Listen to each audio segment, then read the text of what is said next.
If you're like me and can spend literally hours scrolling through streaming services trying to decide what to watch, maybe looking for a horror film, hopefully some of my suggestions today can help you out. I've chosen a few underrated horror films from Prime Video to talk about today, so let's just get into it with my first recommendation, the film Intruder. In this late 80s film, we follow the night staff working at a supermarket after hours. A murderous lunatic breaks in to give these workers a night they will never forget. Targeting them one by one, we get to see some creative gore, as well as it being set in a supermarket. The whole shop element is used to its advantage. It's very wacky and over the top, so you'll probably get some laughs in. I absolutely love horror films set in unique locations, so this being set in a supermarket is just really exciting to me. With slashers, they're typically set in a house. As a kid, I would always dream about being locked in a supermarket or a shopping mall overnight, and all the things that I would get up to. I don't know if that's just me. The 80s supermarket look is really aesthetically pleasing. It's very colourful and fun. It's cool watching it now so many decades later and seeing so many brands that I know but with all of the old packaging. Intruder definitely has some cheesy moments, and it has some times that may make you roll your eyes because the victims definitely could have got themselves out of some of the situations. But then again, what can we really expect from a 80s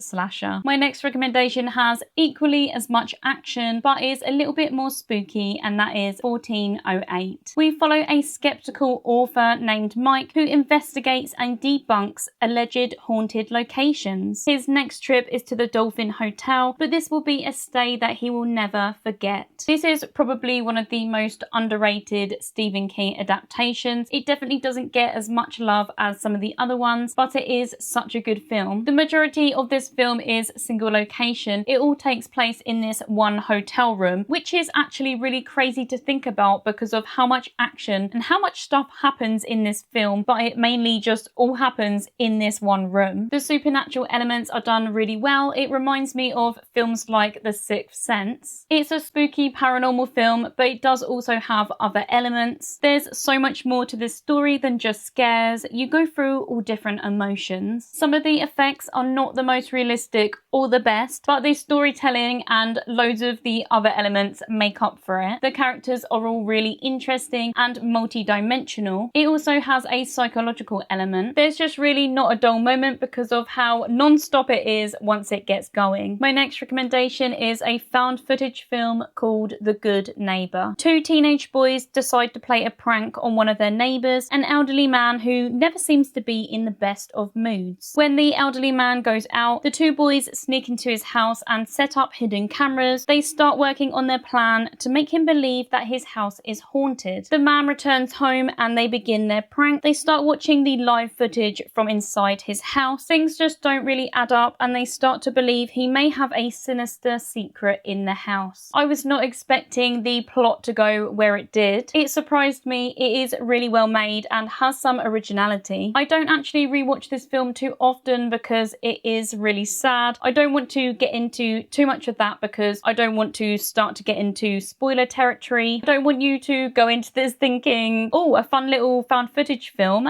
because it's not all fun and games. For me personally, I do find it a bit disturbing, and even more so on rewatch. Saying that, it does actually have two of my favourite horror tropes, and they are firstly hidden cameras and like found footage with cameras set around a house, and secondly the horror trope of there's something strange about my neighbour. The cameras around the house remind me of films like Paranormal Activity. It's found footage but without the shaky camera element, which I feel like a lot of people would appreciate. I know some people have a problem with found footage films because of the shaky camera, so if you put off watching found footage for that reason, then this may be more for you. There aren't that many characters in this film. We just mainly focus on the elderly man, the neighbour, and the two boys. They're all really interesting to watch, although the two boys are a little bit annoying at times, but they are just teenage boys. Next up is one of my all-time favourite films to watch growing up, and that is Joyride or Roadkill. I think it's Roadkill in the UK and Joyride everywhere else. A small group of friends go on a road trip, but to make things a little bit more interesting, they decide to attempt to connect the radio and talk to some truckers. Their boredom gets the better of them and they pull a prank on a trucker, pretending to be a woman and asking him to meet her at a nearby I tell. This is a decision that they will soon regret when things turn violent and the trucker comes after them. I do talk about this film a lot, and that's because it just holds so much nostalgia for me. If I get a chance to talk about it, then I'm gonna, and I don't think that's ever gonna change. It really fueled my love for horror films on the road. I've honestly lost count of how many times I watched this growing up. It's just ingrained in me, so I'm sorry, I will probably never stop talking about it. It's non-stop action on the road, lots of chase scenes, some really tense moments, and although the storyline is quite straightforward, it's super entertaining and has that 2000s charm. The comedic script works perfectly because we're following teens, especially the two boys, having banter with each other. It's natural that they would be having a laugh. We mainly see this in the first half of the film. I'm sure so many of you have already seen this film, so I'll stop going on about it, but if by chance you haven't, then definitely go and watch it. My last recommendation is Lake Mungo. In this Australian mockumentary style film, we follow a family who are struggling with the loss of their 16-year-old daughter Alice. Strange things are happening to the family and they all link back to Lake Mungo. The acting and the setup is so well executed, it honestly makes it almost believable that you are watching an actual true crime documentary. The interviews with Alice's family members feel so raw and gut-wrenching. It feels like you really are watching people who are grieving and going through so much with this loss of their family member. I think I would probably call this more of a mystery thriller with some horror elements rather than a straight up horror film. It doesn't really have that scare factor, but it definitely has a lot of mystery that keeps you hooked. There is some creepiness, there's an uneasy feeling that follows you from the start all the way through this film. It just kind of makes you feel uncomfortable and just like that something is wrong. It's the kind of film that will stick with you and have you thinking about it for days after. So there is all of my recommendations for today's video. Let me know if you've seen any of them and which ones are your favourites or which ones you are looking forward to watching. As always, thank you so much for watching and I'll see you again in another one soon.